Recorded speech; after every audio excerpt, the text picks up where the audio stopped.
there, you awakening wonders. Thanks for joining us today for Stay Free with Russell Brand. Thank you for rejecting the mainstream narrative and legacy media corruption in favour of an opportunity to build something beautiful together. We got some fantastic content for you coming up. On Here's the News, we're talking about Hillary Clinton. You're going to love this. She had an amazing interview with legacy media and former White House spokesperson Jen Psaki, in which they talk about election meddling and they talk about corruption and war. It's astonishing. It's astonishing to see the gentle harmony between the legacy media and the establishment. You're going to love it. You will love it.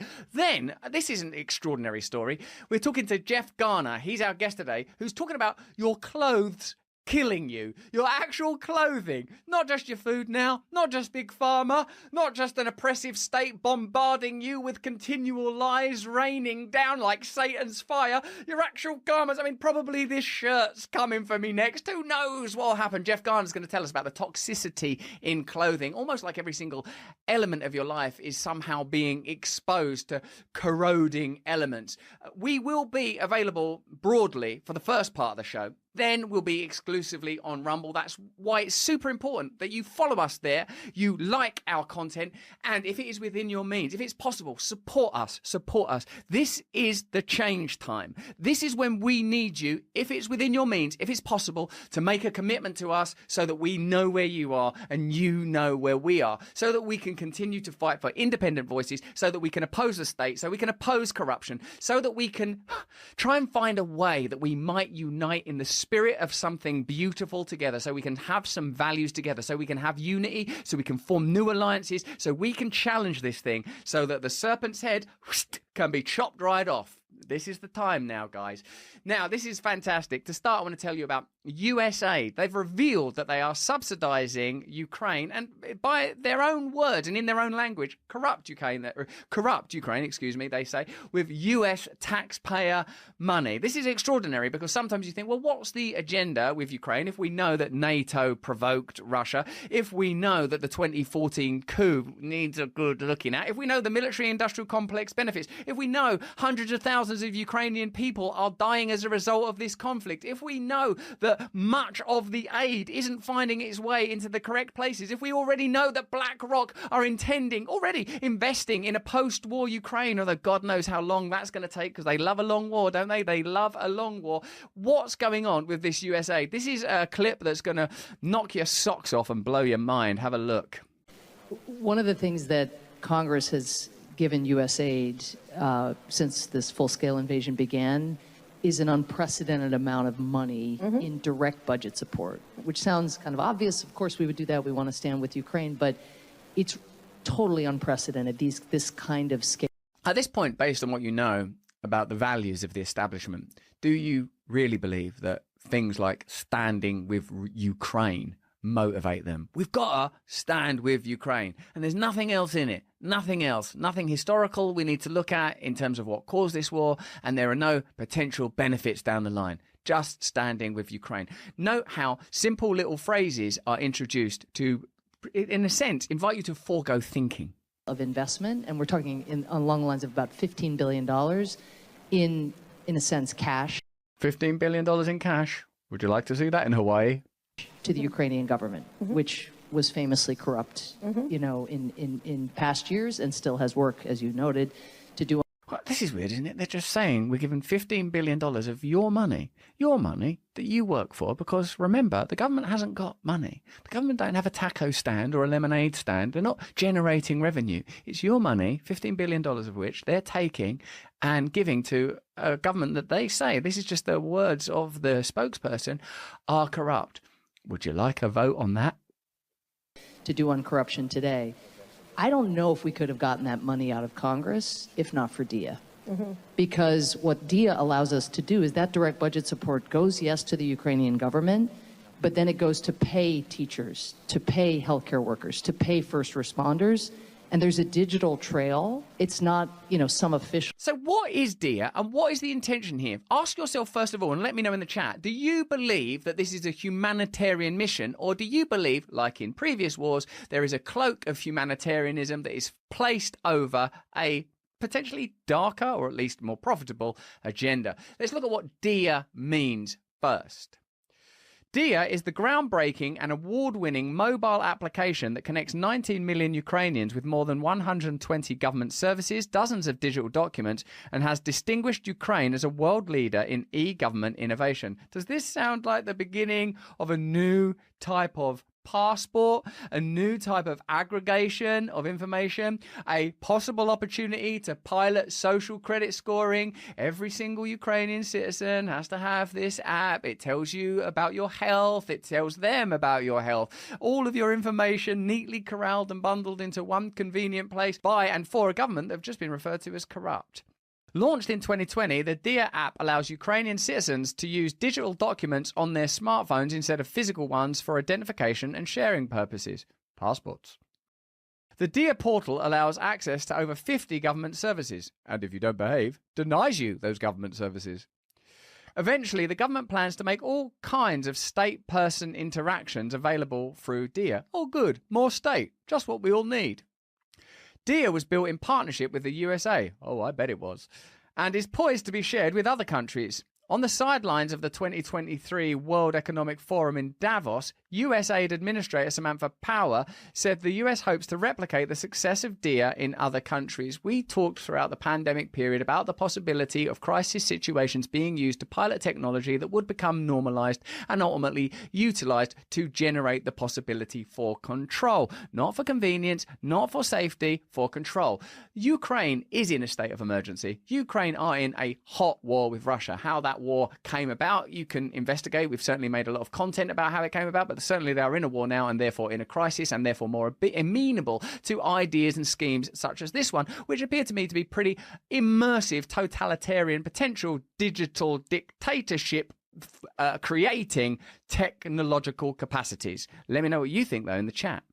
It's a digital trail. It's not, some official deciding this or that. It actually is going directly into the bank accounts in a manner that just, it would have been untraceable in a prior regime. Oh, so you can trace people's expenditure. That's curious, isn't it? That, in alignment with new CBDCs, the cryptocurrencies it's okay to like, would mean total control, as long as there's no precedent for shutting down people's bank accounts if, for example, the state disagrees with them, like the Canadian truckers. Interesting. Let's learn a little more about US aid. US, United States, love the United States. Aid, who doesn't love aid? Let's see what US aid actually means.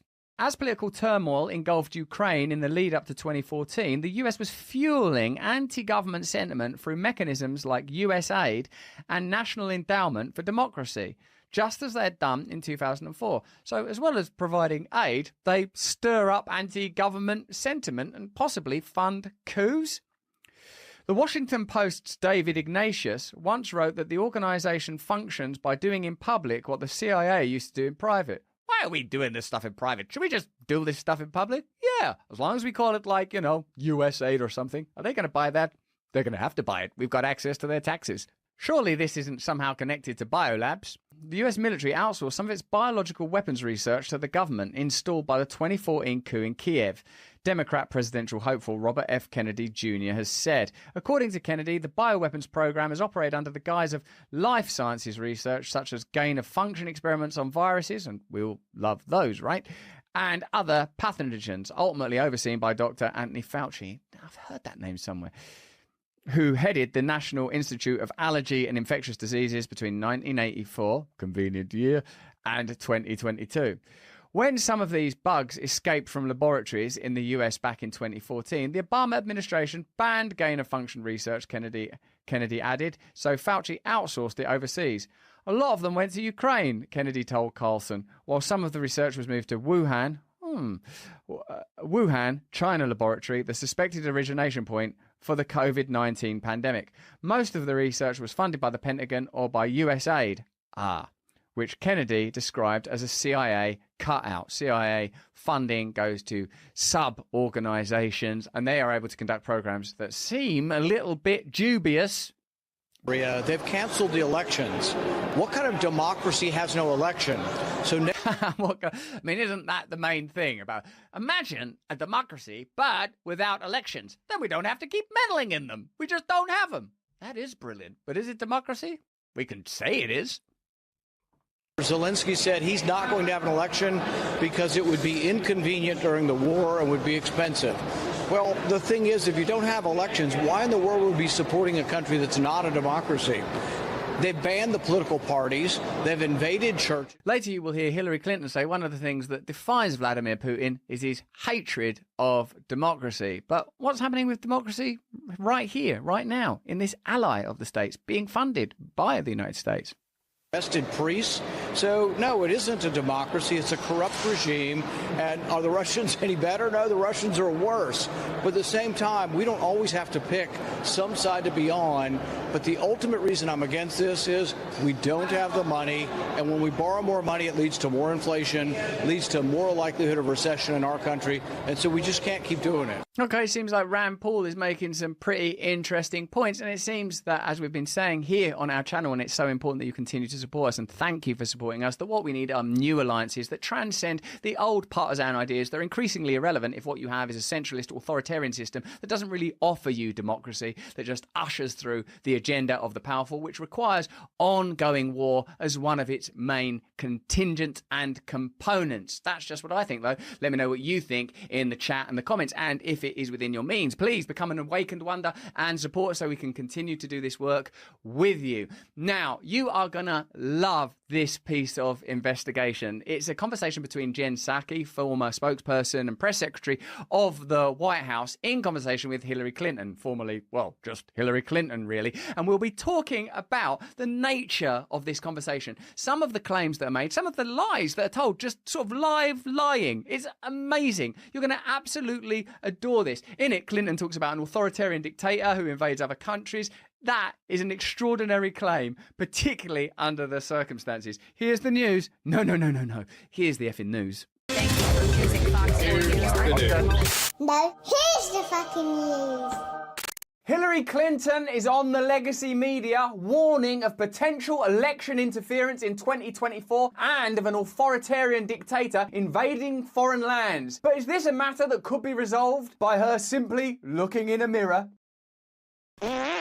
Today, we're talking about Hillary Clinton cropping up on MSNBC, Microsoft NBC, as it's officially called, in order to warn us of potential electoral interference in 2024, as well as the mendacious actions of an authoritarian dictator. So let's have a look at the interview where Hillary Clinton makes these claims, as well as looking at Hillary Clinton's previous record, Russiagate, and whether or not there's some potential hypocrisy here, and potentially, too, seeding of ideas that means that when certain events happen, it's possible to query them in advance. It's possible now that we're living in an immersive environment where big tech companies are able to curate realities for us, present us with information that is favorable to their agenda, and completely deny access to information that's challenging to their objectives. A figure like Hillary Clinton is, let's face it, an establishment entity who has been in alignment with the agenda of the powerful for many, many years now, whether it's the Iraq War, various invasions of Syria, and through the Clinton Foundation has numerous interesting relationships with very powerful globalist entities. Let's have a look at this interview together and see if we can observe where the real threat to democracy lies. Vladimir Putin has obviously your friend and mine. Yes, indeed. For a start, just note that Jen Psaki used to be the spokesperson for the White House just a few months ago, and now she's being portrayed, presented, framed as an objective media voice. What we have here is just two establishment figures. This is no moral judgment on them as individuals. I'll leave that to you in the chat and the comments. This is simply an observation that their interests are in total alignment. How can the media analyse and scrutinise potential corruption within the establishment when they are plainly part of that establishment, observably part, not in some opaque, obscure, conspiratorial way? People leave a job with the government, start a job with the media, and vice versa. He has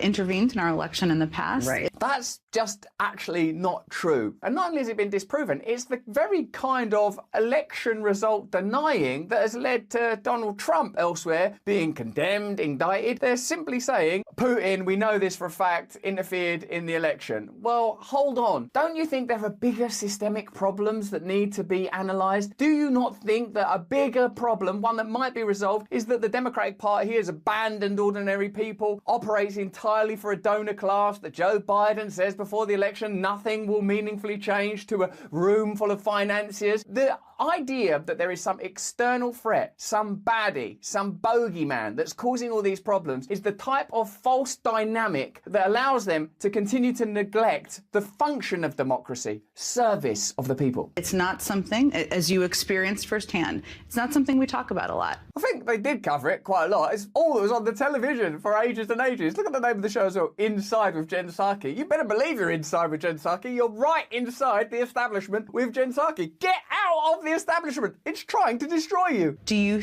fear that that is something that could be happening for 2024? And do you think we should be talking about it more? Well, I think we should be talking about it more. How can you pass this off as news? Should we be talking about what we're talking about now more? Yeah, let's talk about it some more. What, more than this? Yeah, how about a bit more? A bit less? No, more. Because I don't think, despite all of the deniers, there's any doubt that he interfered in our election. What? Is there doubt? I think there was. I think there was the revelation of a Steele dossier funded by the Clinton campaign's legal team. I mean, there's so much information that we'll get into in a minute. This is just passed off almost as light, casual, fireside, over a cup of coffee entertainment. But what it actually is mendacious propaganda designed to normalize information that is detrimental to your well-being. Oh, why did this happen? Because they interfered in the election. Oh, okay. What's disinformation? This is disinformation. What kind of platform should be shut down? These platforms should shut down. What kind of dissenting voices should you ignore? These dissenting voices. Look at what the objective is. Look at how this is formulated. Look at how it's funded. Look at your own lives. Look inside yourself. And for a moment, see if you can find some intuitive flame that informs you where the truth is. Or that he has interfered in many ways in the internal affairs of other countries, funding political parties, funding, political candidates, buying off, government officials in different places. Do you mean exactly like the US has done for generations? Jen Psaki just sort of nods along. Yep, some more propaganda. Could have some more propaganda. Don't you just sometimes want to question what you're being fed? What is this on the spoon? Oh yeah, it's the usual.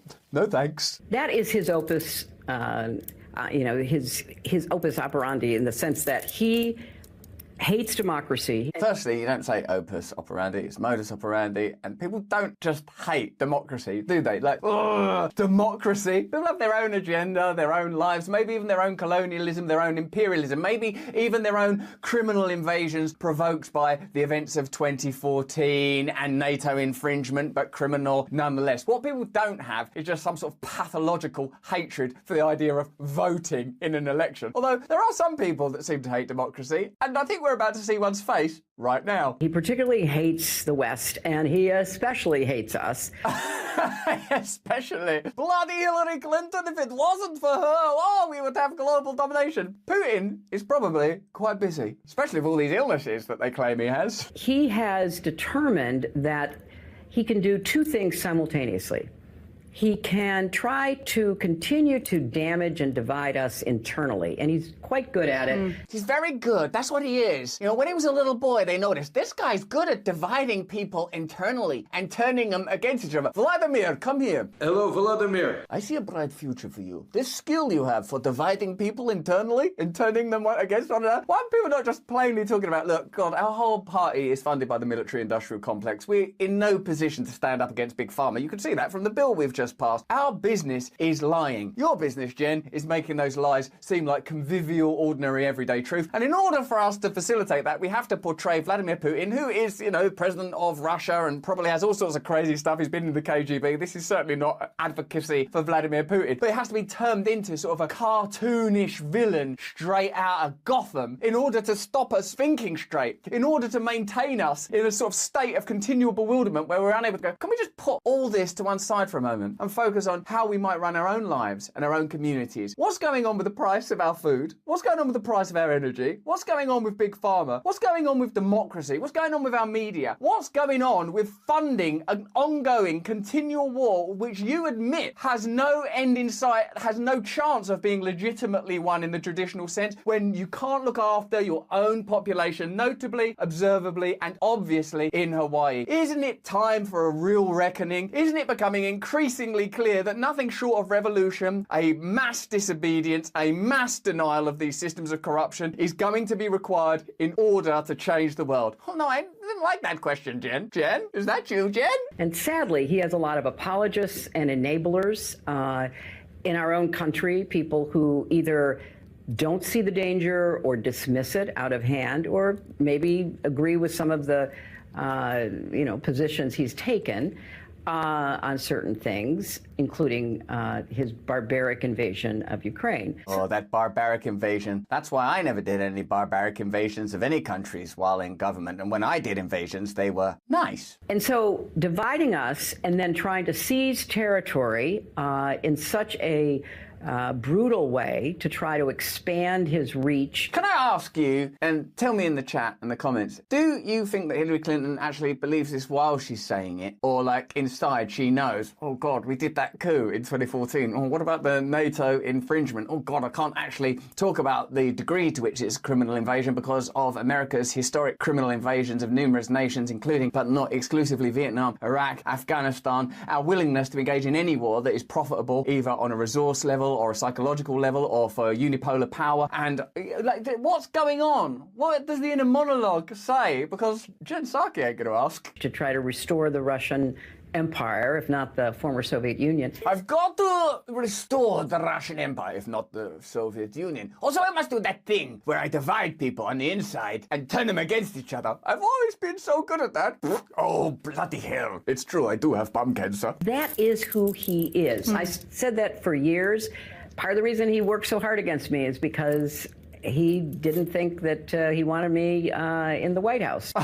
Well, he wasn't alone in that. But it's not like you can't say that you're the anti-Putin, that Putin is, like, actually evil, and therefore that you are actually good. I mean, if that were true, if human beings weren't complex, made up of a whole network of sometimes contradictory emotions, goals, and objectives, if that weren't reality, this is just an odd framing for Hillary Clinton to offer us when we sort of know what her involvement in the Iraq War is. We know what her involvement in Russiagate was. We know what that foundation stands for, how it's funded. At this point, it's not possible to claim that you're sort of an innocent shepherd just trying to do good in the world and it keeps ending up in children getting bombed somehow. We are where we are, and part of the challenge is to continue to explain to the American public that the kind of leader Putin is, this authoritarian dictator who literally kills his opposition. Okay, just remember that phrase, authoritarian dictator who literally kills his opposition. Let me know in the chat. Kills journalists,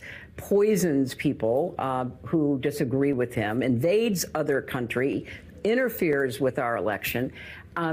That is part of the alternative we have to reject in this election. We have to reject authoritarianism. We have to reject a kind of creeping fascism almost. It just says at the bottom, we have to reject authoritarianism and fascism. What are we going to do? You know authoritarianism? Yeah, when other people are in control and you can't vote for anything and no matter what you vote for, you get the same thing. Yeah, that. We got to reject that. Okay, so how's Hillary Clinton helping? Yeah, it's confusing, isn't it? And then fascism. Oh yeah, we got to get rid of that. What about when we were applauding for that actual Nazi? Creeping fascism almost of people who are really ready to turn over their thinking, their votes. This is propaganda. This is what's happening right now. What she's describing, she's doing. This is what this is. This is propaganda. It's reductive, it's oversimplifying, it's deceptive, it's dishonest, it's not including vital information. Why is it that you can't have on a news program like Jen Psaki, who's plainly an intelligent journalist and spokesperson, and Hillary Clinton, who's spent her whole life in politics? Why can't you have the conversation where you go, look, obviously the NATO infringement on former Soviet territories exacerbated this situation, and the truth is that we were involved in the coup in 2014. That's just a matter of record, and plainly there is an agenda to rebuild Ukraine in much the same way that Iraq was subsequently built after that war. And I can see that American people might be mistrustful of our agenda after, for example, the Iraq War, which I was, of course, personally involved in. And it might seem a bit high and mighty of me to say all of this stuff while I've been involved in the sort of droning and bombing of children all across the Middle East, and numerous times we've deceived you, but that's just the way that politics is, and I'm really going to sort of try and do better. The reason you can't have that conversation is because that is not what politics is anymore. Politics is a closed cube of deception. The function of the media is to gloss that cube while appearing to interrogate it. You cannot have real interrogation in those spaces. You can have them in these spaces, and that's why these spaces are being attacked. Because in the end, I believe, and I pray that you do, that we'll go, why are we voting for these people that are trying to destroy the world and trying to destroy us and have no no moral values. Why are we doing that again? Because we don't believe there's an alternative. Well, there is an alternative. You know that. You know it in your spirit. You know it in your heart. And you have to really, really hold on to it now more than ever, I think. To want to be dictators, and we can't allow that to proceed.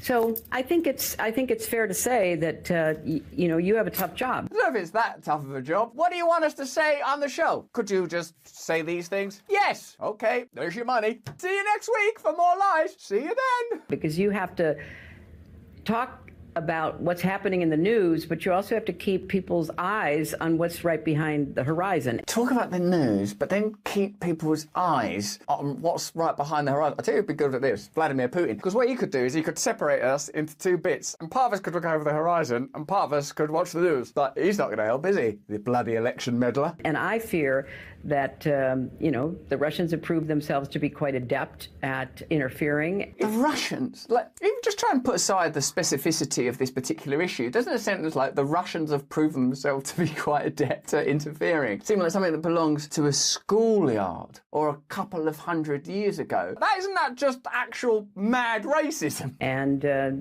if he has a chance, he'll do it again.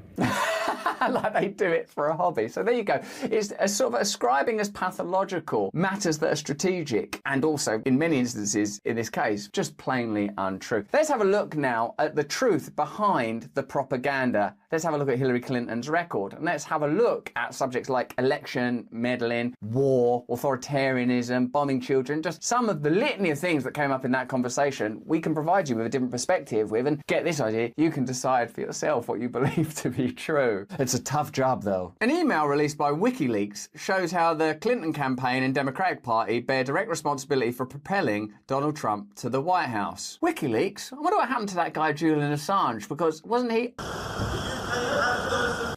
Oh. In its self-described Pied Piper strategy, the Clinton campaign proposed intentionally cultivating extreme right-wing presidential candidates, hoping to turn them into the new mainstream of the Republican Party in order to try to increase Clinton's chances of winning. That doesn't seem like the sort of plain-speaking, transparent democracy that's being described in the chat there with Clinton and Psaki, does it? Like, for example, sometimes what we do is we fund opponent politicians that we particularly dislike in order to create a false impression of our opponent's party. Oh, whoa, hold on. If you think of the founding fathers, if you think of the dreams of democracy, if you think of Athenian democracy, the idea that the populace, the public, the republic can together account for how society is governed, you wouldn't build into it, would you? Should we do this thing where we support our opponent? That's mendacity, that's Machiavellian, and it's passed off as normal. It's not even discussed. Why? Because if they were ever honest, the whole thing would come tumbling down, right? The Clinton campaign and Democratic National Committee called for using far-right candidates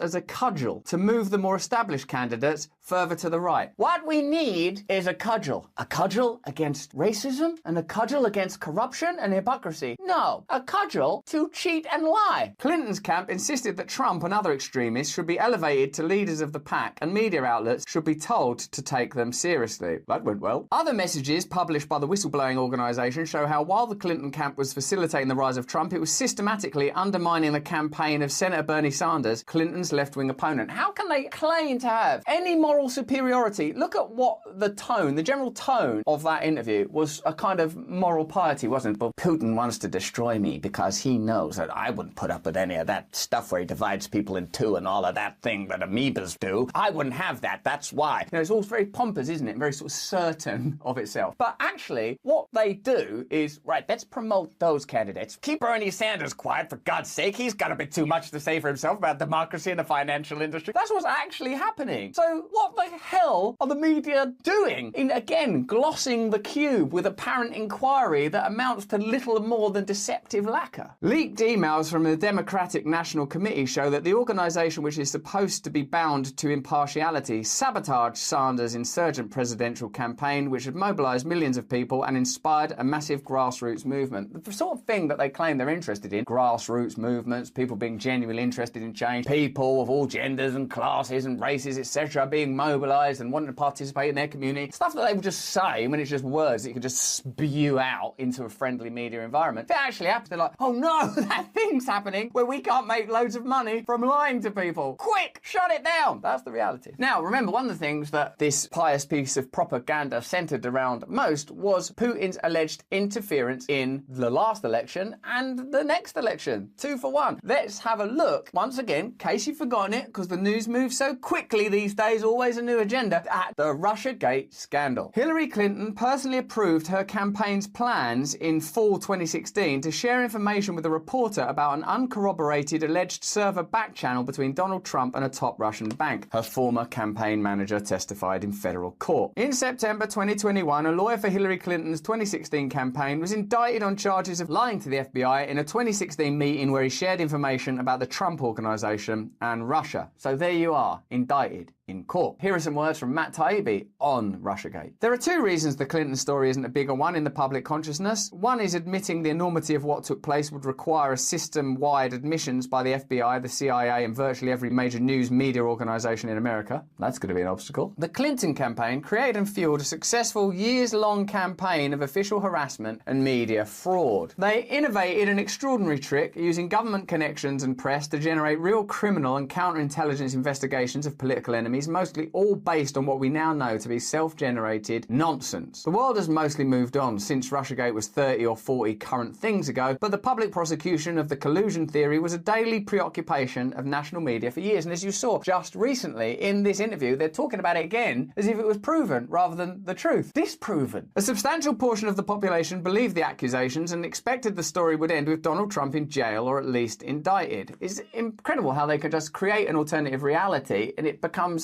sort of an unquestioned and almost objective fact. Clinton and her campaign systematically lied throughout both about collusion and about their involvement in disseminating popular theories about it. We know this for a fact. In March 2022, the Democratic National Committee and the Clinton campaign agreed to pay a $130,000 fine to the Federal Election Commission for concealing their role in producing the Steele research, a role, by the way, her campaign never admitted to, and which was only disclosed through dogged effort by the House Intelligence Committee nearly a year after the 2016 election. So they had to pay a fine, and they denied involvement altogether. And then still, right now, this is not historic, even though 2022 is not that long ago, is it? Barely a year ago. Now they talk as if it's like, well, Putin hates me because obviously I'm so honest, and he's always hated honesty and democracy, and I don't think he likes these bracelets either. It's extraordinary, isn't it? Why isn't Jen Psaki, by the way, inside with Jen Psaki, going, well, that when you had to pay that fine, though, why did you have to pay that fine? Jen, it's a difficult job you do. You have a tough job. These are the questions. Oh, sorry. Where do you get your hair done?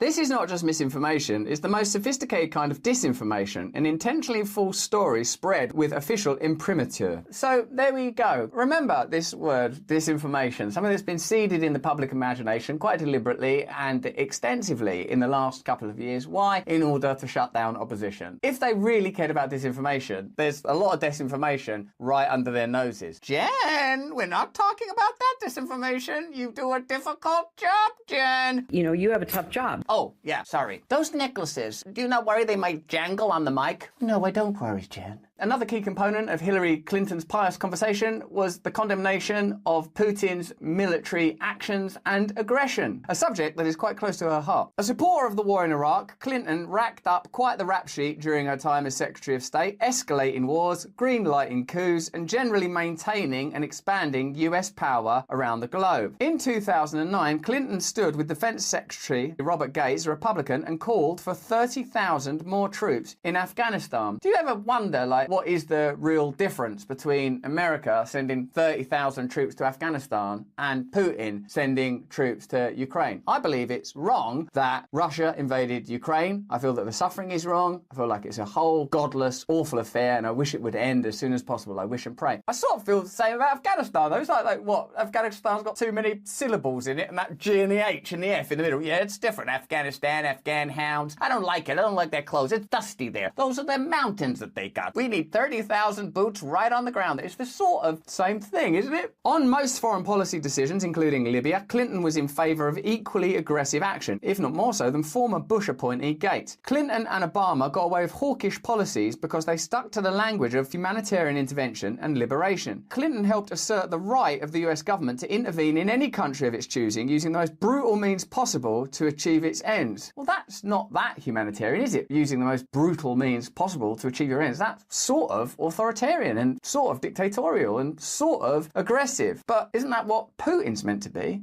Clinton was also an enthusiastic supporter of Obama's decision to step up the use of drone warfare in Pakistan, Yemen and Somalia. Clinton and the Obama administration sold the drone program as a precise and effective way to target terrorists with fewer risks of collateral damage. But the numbers tell a different story. Oh, what are you going to trust, Hillary Clinton or some numbers? In his investigative report entitled The Drone Papers, The Intercept's Jeremy Scarhill demonstrates that the drone program is far from precise and that the death of civilians is a common gamble the US willingly makes. During one 5-month period of the operation, according to the documents, nearly 90% of the people killed in airstrikes were not the intended targets. Good news. Go on. 10% of the people we've killed, yes, were not innocent civilians. That doesn't sound that good. Jen, you do a difficult job. You know, you have a tough job. Sorry, I meant to say that coat color looks nice with your eye color. Yes, it does, Jen. Jen, do you like your difficult job? I do. Then stick to complimenting my hair and stop mentioning all the people that I've killed. As Secretary of State, Clinton made it a business to make sure the world was open for US business, from securing defense contracts for Lockheed Martin to brokering deals to build nuclear power plants for Westinghouse. Clinton and her ambassador CEOs traveled the globe to bring foreign governments and US companies together. We have to position ourselves to lead in a world where security is shaped in boardrooms and on trading floors as well as on battlefields, Clinton said, terrifyingly. Is it true that you traveled the world on behalf of American business interests trying to create systems of dominion, destruction and death? Jen, you do a very difficult job. You know, you have a tough job. But tomorrow you could be doing a much more difficult job, gardening for Barack Obama. According to a report by David Sirota at TruthDig, American military contractors and their affiliates who donated to the Clinton Foundation were awarded some $163 billion worth of arms deals authorized by the Clinton State Department. And governments seeking to buy arms got the same preferential treatment if they sent money the foundation's way, no matter their human rights record. Clinton's department authorized $151 billion in Pentagon-brokered deals for 16 of the countries that gave to the Clinton Foundation. So there you are. For Hillary Clinton, it seems to me, and I would love to know what you guys think, that war is a type of business, whether it's the wars of the 90s or the noughties, or perhaps even this current war. It seems that the role of the media in relation to Hillary Clinton and the interest that she represents is to present that information in a favourable way, excluding, occluding, obscuring any potential inquiry that might lead us, the people, to recognise this simple fact. Hang on a minute, haven't we got more in common with one another than we do with these sets of interests that claim to be operating on our behalf? Wouldn't it be better if we were able to democratically intervene and prevent these unconscious systems of destruction from dominating our lives and the globe? This, for me, is what defines Hillary Clinton as a politician and as a public figure. Not based on some personal or visceral dislike, just based on the information that we've just shared with you. And personally, I feel that the role of the media ought to be to interrogate, investigate, discover, inquire as to what the reality is. What are the media doing with their resources that they don't have time to present a more accurate account of the agenda of the Clintons, various top-level politicians that are presented as heroes? I believe it is the role of the independent media to investigate these subjects, to present alternatives, to bring you hope and light, the possibility that we could maybe change the world together if we were awakening together, that this can't be the best option. This cannot be it. People just sitting casually discussing about how bad Putin is, which he very well may be, without talking about their own role in literal global destruction and profiteering from death. It seems to me those are important subjects. But that's just what I think. Let me know what you think in the chat. See you in a few seconds. Thank you for choosing Fox News. No, here's the fucking news. Thank you for your support. Thanks for being a member of this community. That's a further example of how the mainstream and legacy media corroborate state imperatives, and what passes as journalism is essentially propaganda. Let me know if you agree. Thank you for following us here on Rumble. And remember, press the red button if you can support us more deeply. It's more important now than ever. If you're watching us on YouTube, click the link in the description and follow us over to Rumble, where we can speak more freely. We've got some fantastic content. I'm having a conversation right now with Jeff Garner, who's an eco-fashion designer whose new documentary, Let Them Be Naked, exposes, among other things, the toxins prevalent in our everyday clothing and is trying to revolutionize the industry. If you're watching us on YouTube, join us over on Rumble for yet another story that demonstrates how the world we take for granted is pervasive.